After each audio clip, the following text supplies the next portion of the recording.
Hello, wonderful people. You're watching Eye on Port, the television program that has been set aside to bring Ghana's ports and maritime industry closer to you. Eye on Port is made possible by Ghana Revenue Authority, Goodwill, PLC Serene Insurance, Ghana Link, Meridian Port Services, Phoenix Insurance, and the Joint Association of Port Transport Unions Ghana. Eye on Port is powered by Ghana Ports and Harbours Authority. Our media partner is the Business and Financial Times. Viewers, on the occasion of Father's Day, that was last Sunday, we're happy to host 3 health professionals from the International Maritime Hospital to touch on a very important subject, that is men's mental health in the port community and how we can build resilience and provide support for men within this community.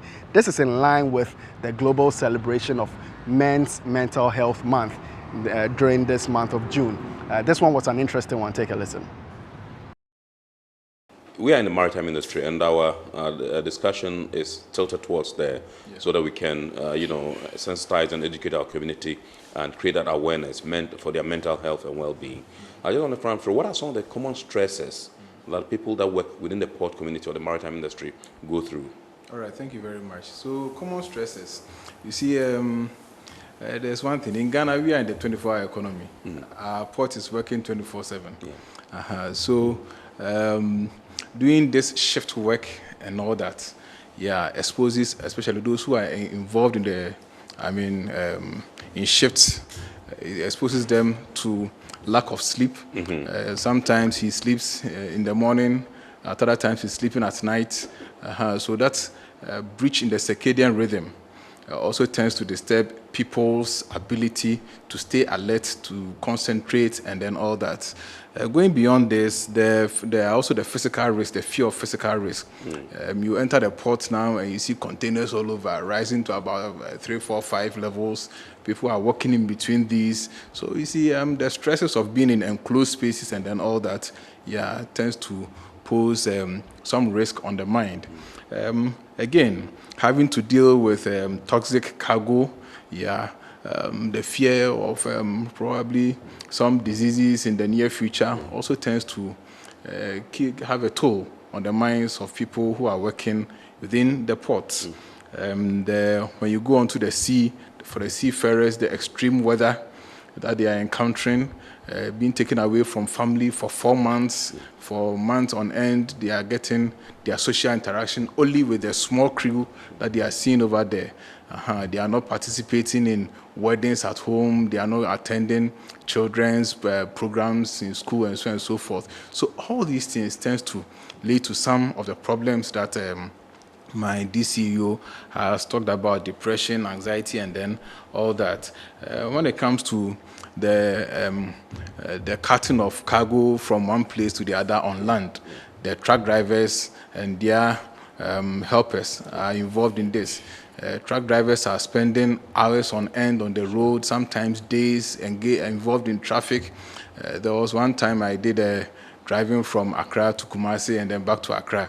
And I met the same truck. I went to do my business there, and on my way back, I met the same truck, still on the road, right? So all these lead to stresses, which may lead to the excessive use of alcohol, excessive use of drugs, and so on and so forth. So these are real stresses that we need to pay attention to within the port community and the maritime industry. Absolutely, awesome. Mr. Mengu, let me come back to you and find out the impact.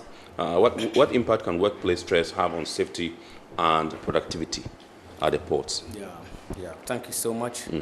So workplace stress can lead to low productivity because once people are not concentrating as they are expected to concentrate, then their productivity will be bound to reduce. Imagine somebody coming to work and then this fellow is not able to have that alertness that the fellow used to have previously. At the end of the day, the fellow wouldn't be able to be that productive. Then also, the possibility of making mistakes. Once somebody is having any mental condition up there, just as I said earlier, the mind controls a lot of things, almost everything within our human anatomy. And so once somebody has a problem up there, then the possibility of even making mistakes is high. And when the fellow makes those mistakes, then it exposes a lot of other people around. Right. Somebody, maybe, for instance, you are taking care of a crane machine. Apart from you, the driver, or the one operating the crane, and bystanders are also exposed to the dangers of whatever you are going through mentally. Then it leads to this unsafe environment of the workplace. Right. Yeah, so that is how far it can go. We expect that when people are having these conditions, they should be attended to. They should seek help. Yeah. So if you are having any condition in terms of mental health and then you don't seek appropriate help, the facilities are not available for you to seek help, then the exposure and then the consequences become very damning. Yeah. Awesome. Yeah. Great. Let me come to Dr. Dompre and find out from you. Now, he mentioned the example of the truck driver whom he met and some of the challenges that they also go through, some of the stresses they also go through. I just want to find out from you, these truck drivers, seafarers, operational staff, he mentioned the operators of the cranes and the forklifts and all those things. Particularly, how are they vulnerable to mental health challenges and why? All right. So, thank you. I mean, they are extremely vulnerable. Like Dr. Boateng said, port work is extremely stressful. It requires long hours, working shifts. There is constant pressure. It requires a lot of time away from the family. And you are supposed to be working, operating cargo that is so expensive. And once there's damage, the consequences are there. So there's that constant pressure on people who work on the port, so that if there is no way to help them deal with this constant pressure, then they could easily lapse into mental health problems. Right. Okay, so I'll come to Dr. Boateng and find out from you, what behaviors are often mistaken for normal stress? Maybe somebody might be suffering something serious, something deep, but we just look at the person and think, oh, let's ignore, and then before we realize, it escalates and then becomes something different. Yeah, so normal stresses, there's a person who was bubbly, like we said. I mean, he comes to work now, he's so quiet, and we think that, oh, this is something, he has a small problem, it will be over soon. You have somebody who over time has become very irritable, within the workspace environment. He's easily angered. He closes from work, he goes to the beer bar, spends a lot of time over there. He doesn't want to go home. He's drinking and drinking and drinking in an attempt to forget about these things. And some attempts to show excessive toughness within the workspace, showing risky behaviors. If I've forgotten, there's there's a part of the port, I've forgotten the name, but they put together these wirings and so on and so forth. You come to realize that they begin to lose cognizance of their safety, working gear and so on and so forth. He thinks, no, I've been doing it, I can. So those are certain behaviors that when you see, all these things should be recognized first and foremost by colleague workers, also by supervisors, again by maybe if there are some union reps around, it should be taking a look and say, no, this guy, his behavior is changing. We probably need to get him to get some employee support or something somewhere along the line. So these are some of the behaviors that we should be looking out for within the workspace. Yeah. Right. And to top up with what Doc has said, another thing that we see predominantly in the ports is substance use. Right. So you see that the staff of the port, because of the constant pressure, they're into all sorts of substances. Typically they had one they call mumu. They put it under the tongue, and then they spit it out after some time. There's all these weed drinks and all of that. So all these are coping mechanisms that they try to adapt so that they could continue to do the stressful work. I see. Okay, let me come to Mr. Mengo and find out from you. Stigma seems to remain one of the biggest barriers to seeking help. What can we do? Yeah. So as for stigma, the issue of stigma has to do with a lot of education. It is cultural. If you come to our part of the world, our attitude and perception, about somebody who is even going to seek mental health care, we see you as weak, as somebody who is into, like we have some perception, weird or checkered perception about people that are going to seek help. And so the discussion, this open discussion is top-notch. It's one of the ways that we must adopt, that we should openly discuss issues about mental health. All right, that as a people, we should not see mental health as somebody that is not supposed to be part of the society or community. Once we begin eschewing those negative temperaments towards people that are having mental health conditions, then they will feel more free to have access or go or send themselves for mental health checkup. Absolutely. Then in our educational system, we should begin inculcating mental health programs into our body of study. Once people go and it's all about math, science, and all this engineering and all that, and we forget about the mental bit of it, then it is not something that is auguring well. So we need to look at that policy shift and see if it is possible. We need to include that into our educational bit. And then at a family level, people must accommodate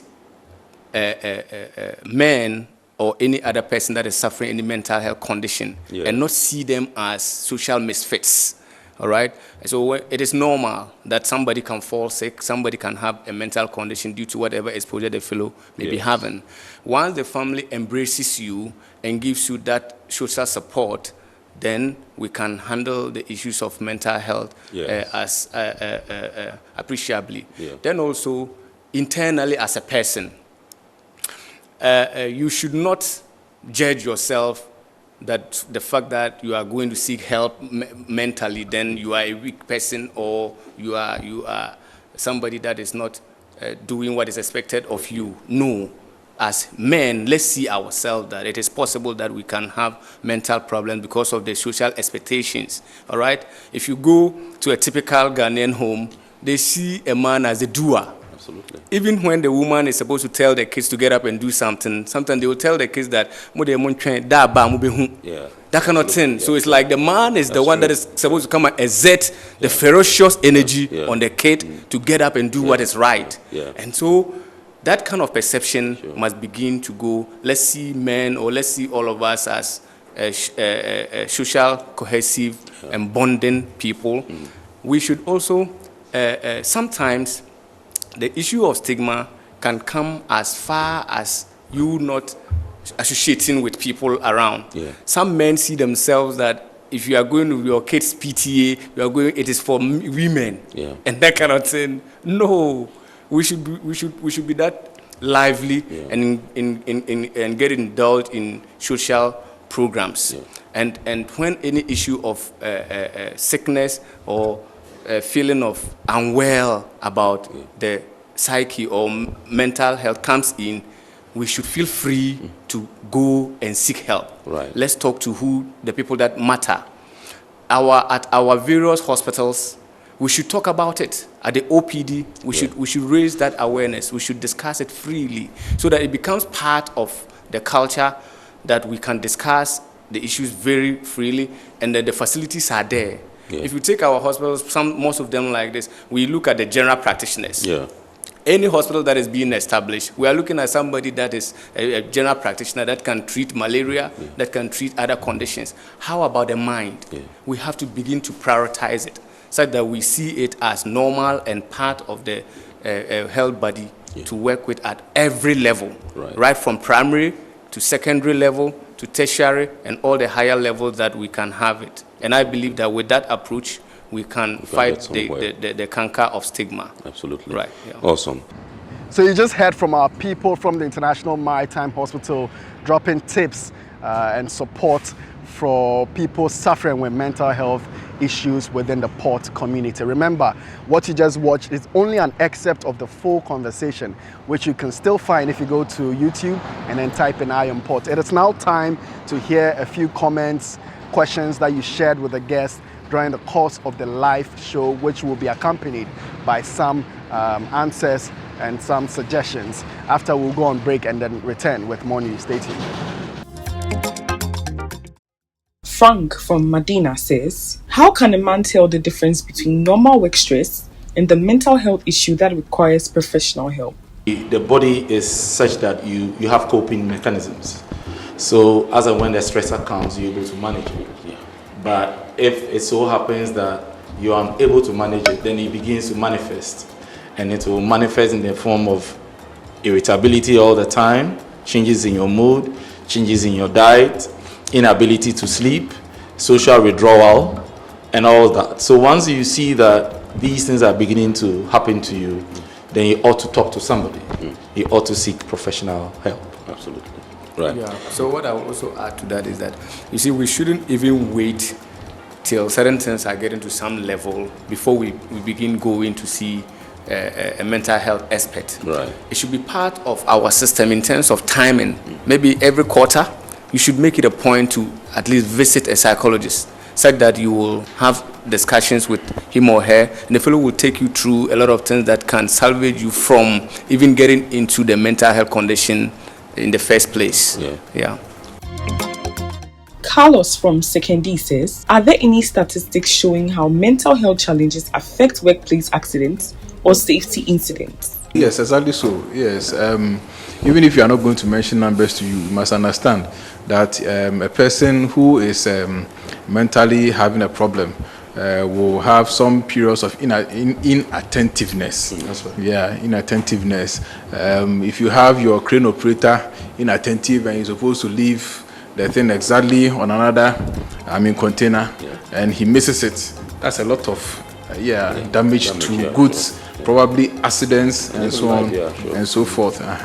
So it's really a huge problem. It can lead to a lot of problems within the workspace, safety issues.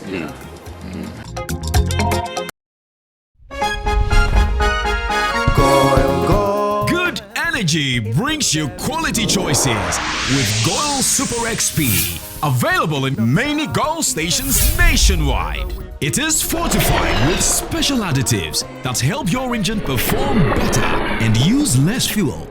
Branch into a Goil station today and energize your ride with Goil Super XP, compatible with most vehicles. Goil Super XP will feel ya, huh?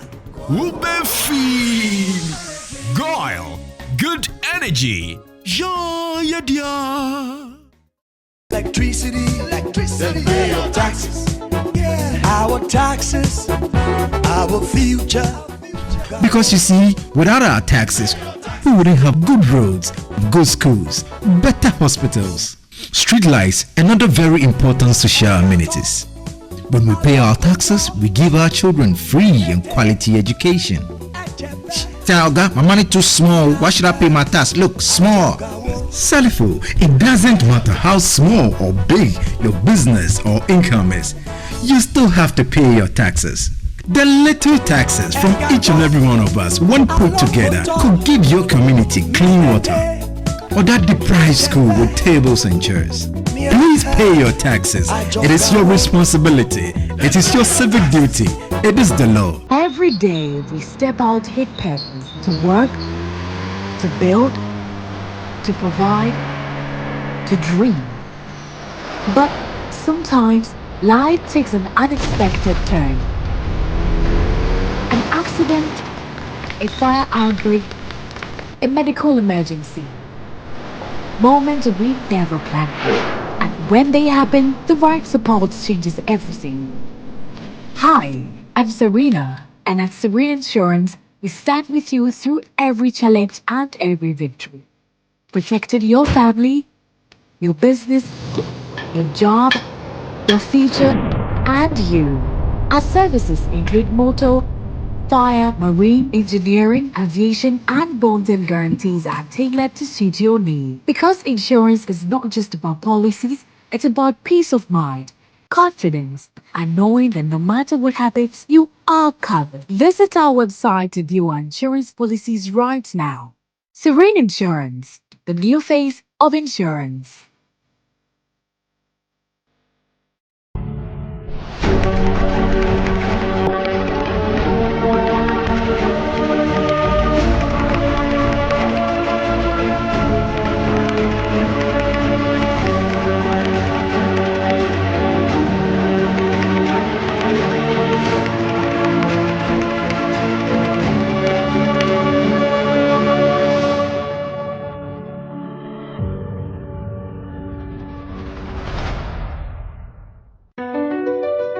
MPS Terminal 3 is Africa's new state-of-the-art container terminal at Tema Port.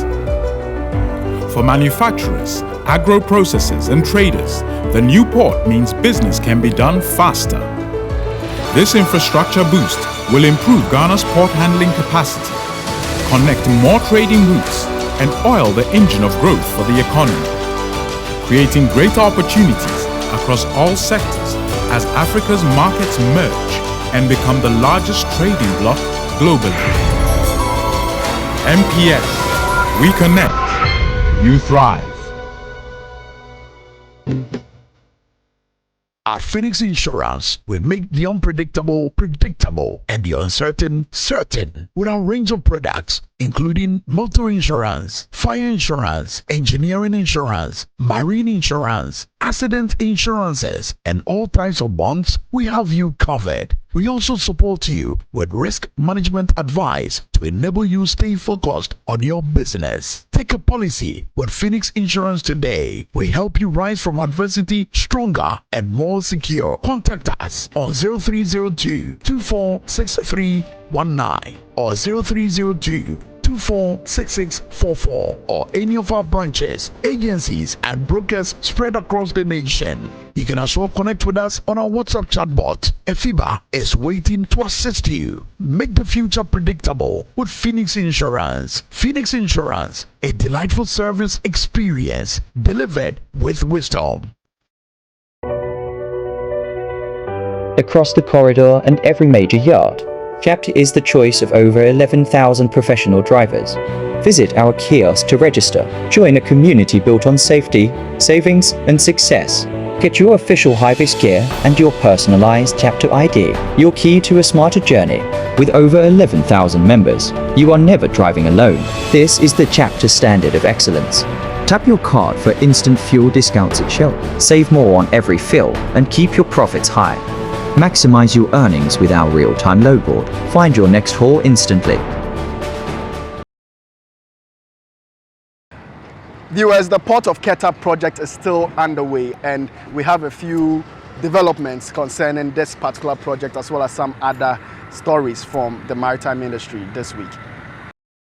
The Director General of the Ghana Ports and Harbours Authority, Major General Paul Seydou Tani Kulunu, has revealed that 42 investors, both local and international, have expressed interest in the construction of the Port of Keta following the approval of the Environmental Impact Assessment (EIA) permits by the Environmental Protection Agency. He made this revelation when, together with the Volta Regional Minister, Honorable James Gunu, formally presented a copy of the EIA certificates to the Overlord of Anlo States, Togbi Sri III. Major General Kulunu described the permit as a pivotal milestone that clears the path for investor engagement and the next phase of development. Where we have reached now, after the EPA certificates, it gives us the green light to engage people who would like to come and develop the port. And we cannot start without coming to ask permission from our government. So as we start now, we have received over 42 applications, both companies from outside and in Ghana here, who have expressed interest in developing the port. He disclosed that the project's headquarters building, currently under construction, is expected to be operational by the end of January 2027. In a symbolic gesture, a copy of the EIA certificate was handed to Togbi Sri III, who expressed profound appreciation to the President, His Excellency John Dramani Mahama, the GPA Board and Management, for their dedication to the project. In Keta Harbour, there's a belief now that the harbour will be constructed. Before then, we had our doubts as to whether the project will actually come on. But today, it has been confirmed that every effort has been put in place to put the harbour in operation. Speaking later at a stakeholder sensitization forum held to update opinion leaders and residents on the attainment of the EPA permits, the Volta Regional Minister, Honorable James Gunu, reaffirmed the government's commitments to delivering on its promises to the Volta region. Let me also use this opportunity to thank the Ghana Port and Harbours Authority for the leadership, the passion, and the commitment they have demonstrated so far as the Keta port construction is concerned. The Member of Parliament for Anlo constituency, Honourable Richard Kwame Sifi, urged local youth to prepare themselves by acquiring skills in maritime and related fields so that they can qualify for senior roles in port operations rather than being limited to menial positions. How prepared are we, as we the receiving people, or those who are going to be the direct beneficiaries of these important projects? How prepared are the youths? Are we going to allow people coming from far off to come and do the jobs? If we have not prepared ourselves so well by acquisition of skills, Ghana Port and Harbours authorities, they don't so much believe in delivery, flowery speeches. They believe in skill and precision. The question is, how prepared are we as youths? Major General Kulonu urged stakeholders to carry everyone along so that communities are fully prepared for the opportunities ahead. Highlighting the port's strategic importance, he noted that it will serve as a dedicated transit trade hub for Burkina Faso, Mali, and Niger, linked to the Eastern Corridor and future railway extensions. The port is also going to be dedicated for the transit trade. Burkina Faso, Mali, and Niger, they use our ports because they don't have what? Sea. And by law, we are supposed to facilitate the usage. This place will be dedicated. They will link up with the what? The Eastern Corridor, and then the railway line through Imbakadam, through Bupe to Burkina Faso. So this is going to be a very, very busy and ambitious project. He also addressed environmental and social concerns identified in the EIA, including construction noise, dredging, dust, and the potential social impact associated with an influx of foreign workers. He assured stakeholders that mitigation measures are in place and emphasized that the port will help prevent tidal flooding in the area. Ports do not take 1, 2, or 3 years to complete, he reminded stakeholders, adding that during the construction phase, many business opportunities will emerge. The Director General of the Ghana Ports and Harbours Authority, Major General Paul Seydou Tane Kulonu, together with senior management of the authority, the Member of Parliament for Keta constituency, Honourable Kwame Gakpe, and the Dufia of Keji, Toby Akolache V, have undertaken a site inspection of the Port of Keta Administration Block project. The visit was aimed at assessing the progress of work on the facility following a successful stakeholder engagement on the recent approval of the Environmental Impact Assessment EIA permits for the Port of Keta project by the Environmental Protection Authority. Project contractors, PSB Realty Company Limited, took the delegation on a tour of the construction sites and provided updates on the status of the works. According to the contractors, the project is approximately 70% complete, with the structural works on the main administration building fully completed. Speaking to the media after the inspection, Major General Talie Kunowulu expressed satisfaction with the progress made so far and commended the contractors for the quality and pace of work. He noted that the Port of Keta project is expected to drive significant economic growth and transformation in the Volta region and Ghana as a whole. We will play our parts. We are an agent of states. The government also has a role to play. The traditional authorities have a role to play. The ministries, departments and agencies, we all have a role to play. This is part of a government's master plan for the whole country. So the port is not built in isolation. It is definitely going to be linked with what our bigger plan, that government bigger plan for the whole country. For his part, the Member of Parliament for Keta constituency, Honourable Kwame Gakpe, described the project as a major milestone and encouraged residents, particularly the youth, to position themselves to take advantage of the opportunities that will emerge from the port project by acquiring relevant skills and training that will enhance their employability. We need to actually position ourselves so that our youth should actually be trained. It's not like the project will take or people are coming to take their employment opportunities. Now we are going to train ourselves. So one of the initiatives we are going to put into liaise with the Maritime University. We have some technical schools here where they can do basic ports, training, management, administrations, port civil engineering, and then all those small, jobs where our people can take advantage of such opportunities. He expressed confidence that the successful completion of the ports would usher in a new era of socio-economic development for the constituency and the region. The Director General of the Narcotics Control Commission, NACOC, Brigadier General Maxwell Manti, has called for stronger collaboration among border management and law enforcement agencies to combat the growing threat of transnational organized crime. He made the call at the opening of a week-long passenger and cargo control program refresher training organized by the United Nations Office on Drugs and Crime, UNODC, and the World Customs Organization, WCO, in Tema from June 15 to 19, 2026. The training aims to strengthen the capacity of officers involved in cargo and passenger control operations. Addressing participants, Brigadier General Manti stressed that no single country or agency could effectively tackle organized crime on its own, emphasizing that intelligence sharing, coordinated action, and sustained partnerships remain critical in addressing cross-border criminal activities.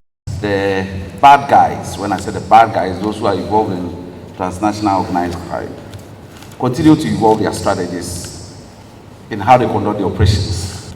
We, as those who are combating them, therefore, cannot be static in the old ways that we do things. We are operating with several agencies, especially in Ghana, that I know of, I can speak confidently. The only way we can combat them and combat them effectively is when we work together. If we don't work together, they will exploit the gaps in between us. Also speaking at the event, the UNODC coordinator for West and Central Africa, Amy Nde, described the refresher program as the beginning of a renewed phase of cooperation under the European Union-funded Container Control Action Project. According to her, the training was designed to respond to the evolving operational needs of the Tema Joint Port Control Unit and would enhance participants' competencies in risk management, profiling techniques, commercial documentation analysis, and the identification of container-related risk indicators. This training is not an isolated event. It builds directly on the joint technical assessment mission conducted by UNODC and the World Customs Organization in April this year, and on the subsequent launch of the Container Control Action Projects in May in Abidjan, during which the needs of the Tema Joint Port Control Unit were carefully reviewed. We listened to your team, and this program has been designed in direct response to what you told us, that the composition of the unit has evolved and that a refresher was both timely and necessary. In her remarks, the WCO Customs Coordinator for West and Central Africa, Sandra Renz, highlighted the scale of global maritime trade and the growing challenges faced by border control agencies. She noted that more than 860 million containers move through ports worldwide annually, accounting for about 90% of global trade, making ports attractive targets for criminal networks involved in the trafficking of narcotics, weapons, protected species, illegal waste, and counterfeit medicines. She further observed that criminal organizations continue to adopt increasingly sophisticated methods to evade detection, underscoring the needs for stronger international cooperation, intelligence-driven operations, and enhanced container control measures. Now, every year, more than 860 million containers, accounting for 90% of global trade, pass through ports all over the world. Now, it's a huge economic boost of goods traveling overseas in containers. Unfortunately, also criminal organizations know this, and they are also using those containers for trafficking drugs, weapons, protected species, illegal waste, and counterfeit medicines, amongst others. The training is expected to equip participants with advanced skills in cargo risk assessment, profiling, and intelligence-led inspections, ultimately strengthening efforts to detect and prevent illicit trade through Ghana's ports while facilitating legitimate commerce. Let us now turn our attention overseas and hear what is happening there too. Japan's largest power producer, JERA, has signed charter agreements with Mitsui OSK Lines and NYK Lines for 4 new ammonia carriers to transport low-carbon ammonia from Louisiana in the United States to Japan, with operations expected to commence in 2029. The initiative supports Japan's decarbonization strategy and is expected to enable the country's first large-scale use of low-carbon ammonia as a fuel for power generation, reducing emissions from the energy sector. Under the agreement, MOL and NYK will each construct 2 specialized ammonia carriers, further strengthening the global maritime infrastructure required for the transport of low-carbon fuels and supporting the transition to cleaner energy sources. Senegal has pledged to expand its inshore exclusion zone from 6 to 12 nautical miles, effectively prohibiting industrial fishing across its entire territorial waters, while strengthening community co-management to protect marine ecosystems, food security, and the livelihoods of over 600,000 people who depend on the fisheries sector. Meanwhile, the Union of Comoros has committed to establishing artisanal stewardship areas across all its territorial waters, expanding marine protected areas, and legally recognizing community-managed zones to enhance the protection of critical marine ecosystems and promote sustainable fisheries management. The commitments were announced at the 2026 Our Ocean Conference in Mombasa, where African leaders, policymakers, and civil society organizations gathered to advance sustainable ocean governance, conservation, and support for small-scale fishing communities. Our phrase of the day this week focuses on IEZ. An inshore exclusion zone, also known as IEZ, is a designated coastal marine area where industrial or large-scale fishing vessels are prohibited or restricted, reserving access primarily for small-scale or artisanal fishers. The measure is designed to protect fish stocks, support local livelihoods, reduce conflicts between industrial and artisanal fleets, and promote sustainable fisheries management.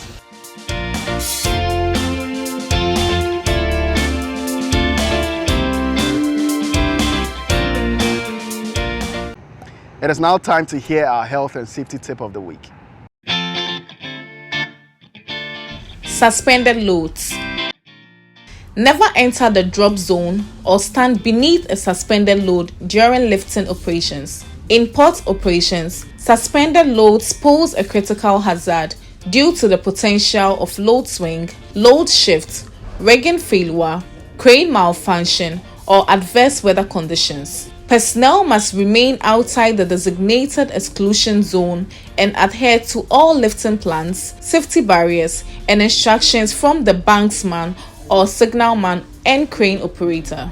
Always maintain situational awareness around quayside operations, container handling activities, and cargo lifting operations. No employee, contractor, or visitor should pass under a suspended load, regardless of the perceived stability of the load.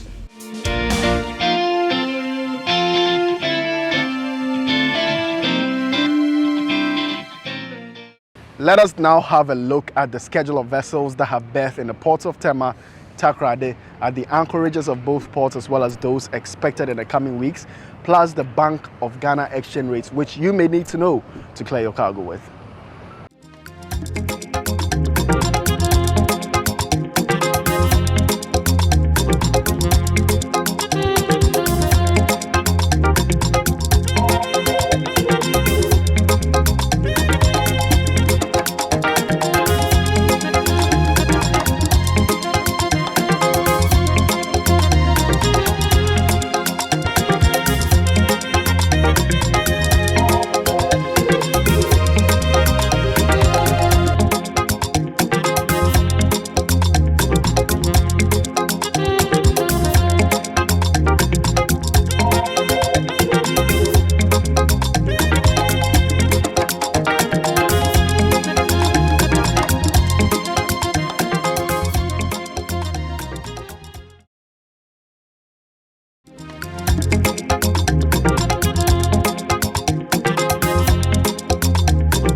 All right, folks, this is where we draw the curtain on this week's edition of Eye on Port, and we hope, as usual, you've been informed and educated. Remember, all Eye on Port content can be found on our YouTube channel, Eye on Port. Please like, share our videos, and then subscribe to our channel. Thank you for watching.